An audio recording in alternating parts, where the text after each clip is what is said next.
Hey, what's up guys? Welcome back to another YouTube tutorial video, and today we're going to be doing something a little bit similar to what we did yesterday, where yesterday we took a look at TvT in depth and how to play out the mid game and how to close a game. I think we're going to do a similar video today, but for TvP instead. So we got some good replays today. I don't know how many replays total we're going to look at, but of course they will all be linked in the description down below so you guys can download them, follow the build orders along. I think mostly the build orders we're going to be using are like Widow Mine drops or Cyclone openers. So you can also find my build order tutorials on my channel under the playlists. And then you can follow a more in-depth approach that way as well. This game, I believe we just go one Reaper opening with a Widow Mine drop. I send my Reaper across the map. As always, you want to figure out what the Protoss opens with, like what their tech is, because you need to identify if it's a Stargate or not. And this game, it does happen to be a Stargate opener. And in the case of a Stargate opener, if you are going Widow Mines, you should never actually drop the Widow Mines versus a Stargate. And the reason should be pretty obvious, like you're just going to lose them for free. Any good Protoss player will keep the Phoenix right here in between the two Nexus. And if you were to do a Widow Mine drop to any of the bases, then the Phoenix would just lift up the Widow Mines as you drop them. So this is like the main thing you look for with the Reaper when doing a build like this. I kept it alive because I didn't get killed by an Adept over here. Like this Adept wasn't in position yet. So I'm just going to use the Reaper now to identify like when the Protoss is going to take their third base. Of course the Protoss is making Phoenix, so he might just catch the Reaper eventually. Which is all good if that happens. And back at home, we're just going to be making, after our two Widow Mines, right? Yeah, after our first two Widow Mines, we're going to go into Cyclone and Viking. And really, we're just going to want to position the Widow Mines defensively. This is kind of my favorite positioning right here, is like one Widow Mine in the main base, like kind of hiding beside the refinery. And then the same thing in the natural, like a second Widow Mine hiding behind the refinery. This is just where you're going to get the most value, I think, because it's more hidden, and the Phoenix player is more likely to just fly the Phoenix in there in an attempt to kill like SCVs, right? And then of course we just have like the Viking and the Cyclone just kind of in a good position in the main. I could have probably positioned these Marines right here, but look at this, like the Phoenix does go in, get a free kill, because that Phoenix was already low on HP. It dies to one shot to the Widow Mine, which is awesome. And yeah, we're basically not going to be doing much for the next couple minutes here. Like, we're just going to be macroing up, so I'll fast forward. And we're just going to wait until we have our first couple medevacs before we do our first push. The thing you want to note, versus a Phoenix player, like, they basically have two ways they could play. They could go Colossus, or they could go into, like, a very heavy Gateway army. And I actually prefer to play versus the heavy Gateway units, because I find it easier to just micro against that. Colossus can be quite scary to me. But this game, this guy does go Colossus, so we'll see how we deal with that, of course.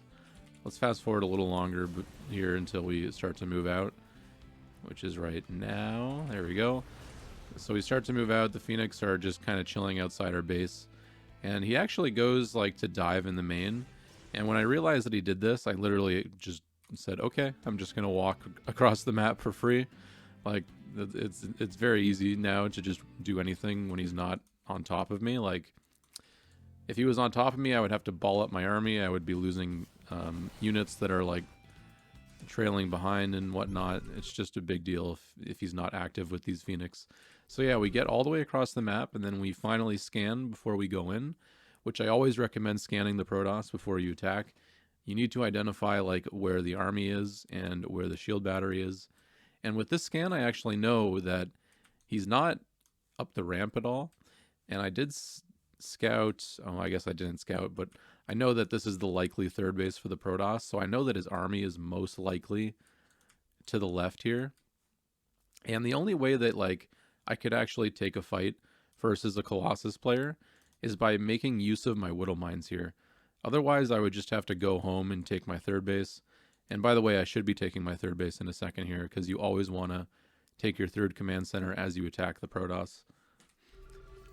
So yeah, the only way that we're going to make this engagement work is with Widow Mines, right? So what do? It's pretty simple. We just kind of Since we know that the army is to the left here, we just kind of put the widow mines right here. And then we know the army isn't up the ramp, so what do? We just stem up the ramp. Like, this makes it so the Protoss, like, has to take a really bad fight in order to even just engage this army. And if you're fast and you're a Terran player, this amount of bio units can obliterate a mineral line so fast.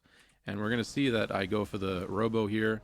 And then, yeah, I just immediately go for the probe production. Like you're just going to kill so much so fast. And he had to walk through those widow mines, too. So he took so much damage as is. And then with how many worker kills that we have here, we've got 21 worker kills. Like, we've done the damage. At this point, I'm just trying to be conservative now. Like, my main focus is to get these units out. So I kind of split them off. Like, sent some stem units into the main base so that the Phoenix had to chase them down. And then I just loaded these units and I ran away. Like, this is kind of like the perfect trade that you'd look for in this situation. And behind this all, I'm just taking my third, like I mentioned. I'm building my extra barracks. I'm continuing to macro. Now the thing is, like, I didn't kill that many of the Protoss units, like, in total. So I still don't think I could counterattack in this situation, although I might be poking soon. For the most part, though, I should just be turtling here. Like, I've done the probe damage, so our economies are at least, like, even at this point. So if a Terran is ever, like, even with a Protoss, I think it's totally fine to just chill at home and wait for the next timing attack. I think this game we're going to wait for the Ghost timing attack. We're building our armory. Yep, we build our Ghost Academy, too. And I think this is, like, probably the strongest timing you can hit from this point.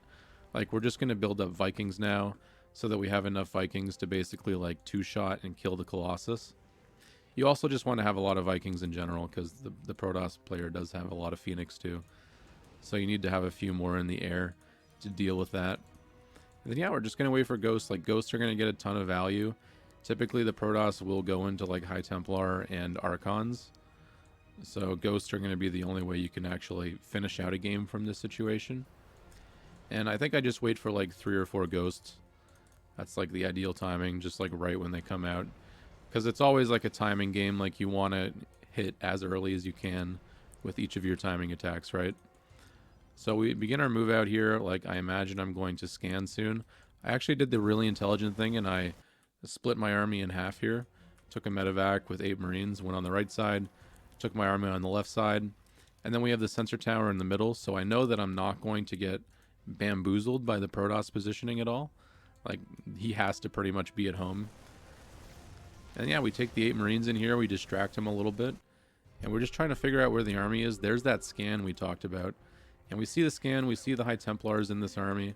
Like, this is a pretty simple fight to take. Like, the Protoss is too balled up right now, so I'm going to go for the EMP. And I'm probably going to be super successful. I took 1 Storm there, that's pretty bad.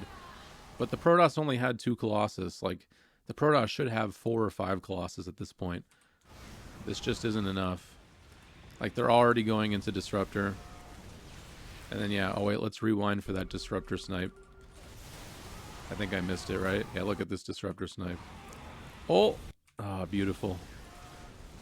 But yeah, this is where you, like, the only way you're ever going to get good at taking fights like this, guys, is by just taking fights like this over and over and over and over for years and years. Like, truly, like, you just need practice. And this is why it's important. Like, you just got to keep going for these fights. There are very few tips I can give in general. Like, I mean, if there were Colossus here still, you'd want to keep the Marauders in front. I keep the EMPs on some of the units still. The reason for that is I like to wait until, like, I see a good opportunity to EMP. I don't like to just, like, use up my EMPs instantly. Because sometimes Protoss players will, like, ball up their units. Like, for example, like, an EMP right here would be so money right now because you'd get all the Phoenix energy and you'd get the Archon HP or the Archon shields. And honestly, an EMP on an Archon is always worth. Like, always worth, because their entire HP is shields. But yeah, this is a pretty easy fight, so we're going to take a look at some more examples now, since this game is closed up. So yeah, we'll head on to game number 2. Alright, we're taking a look at game number 2 now, and we got a game that I played on ladder versus a player named Ruichi. So this game we actually scouted with our Reaper, and we did identify that this was a Twilight Blink opening. And instead of going Widowmine, we did opt to go Cyclone as well. And I love a Cyclone opening because it's just a very well-rounded, safe opening. Like, it works versus Stargate, it works versus War Prisms, it works versus, it helps versus Blink Stalkers to help zone them a little bit. And I was actually on the map a little bit trying to get some map vision or just trying to find the Adept, since the Cyclone is very good in the early game, at least before Blink finishes, which is going to be done at around like the 440 mark. And then, so we're just going to be playing a nice standard game behind this. We're just going to go tanks, and we're going to do the normal timing attack that I've mentioned. Protoss tries to go for the Adept Scout, but doesn't really see anything. I always try to wall off as quickly as I can too. Make sure you always have a bunker. Like, Blink Stalker openings can be quite scary, and the reason is the Reaper dies like most of the time, no matter what. Like, this Reaper was going to die eventually once the Blink finished. So it's really difficult to tell, like, if the Protoss is doing like a 4-gate build or a 5-gate build like this, or if the Protoss is just taking a third base and just macroing out of it. So as Terran, your job is to kind of just have a really good defensive game and hit a very strong timing attack at around 7 minutes. And we've gone over this setup in previous videos, but just to go over it again, like, your dream setup is a tank in the natural, tank in the main base, and then a third tank will be like right in the middle, so that the middle tank can protect the other two tanks. And then, like, you want to have the Cyclone and the Raven near the edge of the base, so that you're always looking for observers. And then just kind of have like a good rally. Like, I have some of my Marines in my main, some of my Marines in my natural, and I'm just going to try to like spread that evenly until it's time to move out. The Protoss player, I mean, he does send an observer soon. You should always be like active with the Cyclone Raven too. Like feel free to like just don't get too close to the edge, because the Protoss could just blink in and snipe your Raven for free. But I think this distance right here is pretty nice. I actually do. I get the Cyclone, but look how close the Stalkers came there. Like, it doesn't look that close because the Cyclone's still in the green, but a few more hits there and that could have been really bad, right? So don't be too YOLO is the main point I'm trying to make. So let's fast forward to the push here, because there's not much that's going to go down. Oh, the Protoss does go for that War Prism play, but I mean, we got the Cyclone, so he's never going to be able to do that again as long as I put the Cyclone there. Actually, I don't even really need to keep the Cyclone at home, although I could. I think the better play is to just rally units to a supply depot, as you normally would. So I begin to move out here, and I did kill the Observer, so I don't have to search for that before I leave. I would always search for the Observer before I leave to kill the Protoss, though. Like, you don't want the Protoss to have the Observer here still, and then the Blink Stalkers can just run to the left and then blink into the main. Like, that's kind of a situation that you can easily avoid by just looking for the Observer before you push out. So we're going across the map. Now, the thing is about Blink Stalkers, and I'll rewind here, is Blink Stalkers, like, they seem like a very mobile unit, but if you've got bio units, and if you've got Concussive Shell, which I don't even have yet, like, even without Concussive Shell, you can actually chase down Stalkers somewhat easily if they get even a slightly bad blink. And you're going to see here, like, this Protoss does go for a very bad blink, and it's going to cost him basically every Stalker. And really the secret here is to just not even, you cannot hesitate at all. Like, if there's a potential to kill a unit, you stim and you kill that shit, okay? And you're going to see here how quickly I'm like I'm just trying to like stutter step so quickly here. And the Protoss goes for a Raven kill, but ultimately it just costs him like all of his Stalkers, because you got to be so much more careful than it lets on. So since my Raven does have like no health, I just go for the Seeker Missile YOLO. Not ideal. I probably would have just dropped turrets there, but I think I was like sitting on top of a ramp. Like, there's not a lot of spots that I could drop a turret right now. Like, this whole area is unplaceable. And then there's units standing here, so I'd have to build the turret here. And the Raven is like so far away already. So yeah, we just go for the Seeker. Protoss starts to run away because that's all they can do.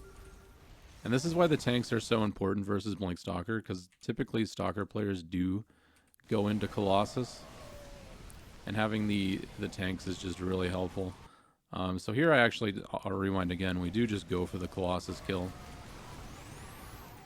And the trick to the Colossus kill is to always just make sure the Marauders are stimmed and target firing, because Marauders can kill a Colossus incredibly quickly. And we even get the target fire on that, so that's awesome. But yeah, I don't even need to siege yet. Like, the Protoss is just fighting away from a shield battery. Like, this is the thing about these fights, is that if the Protoss isn't beside a shield battery, like, they pretty much always lose the fight. But I do back off because I recognize that this guy's going to have another warp in soon.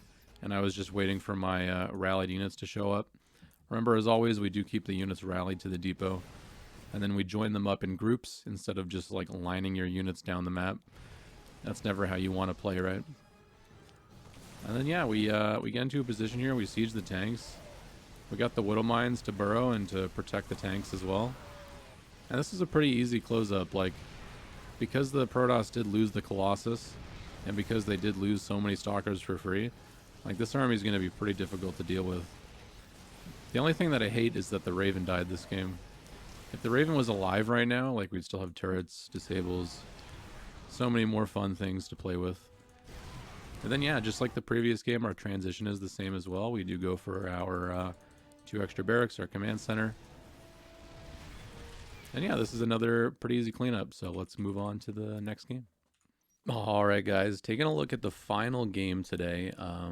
This game starts with a 3 Reaper 2 Hellion opening, which is something that I actually love to do in the matchup. It's just a fun little way to, like, put pressure on Protoss. It gives you a good scout like 99% of the time, and also it punishes quite a few build order openings.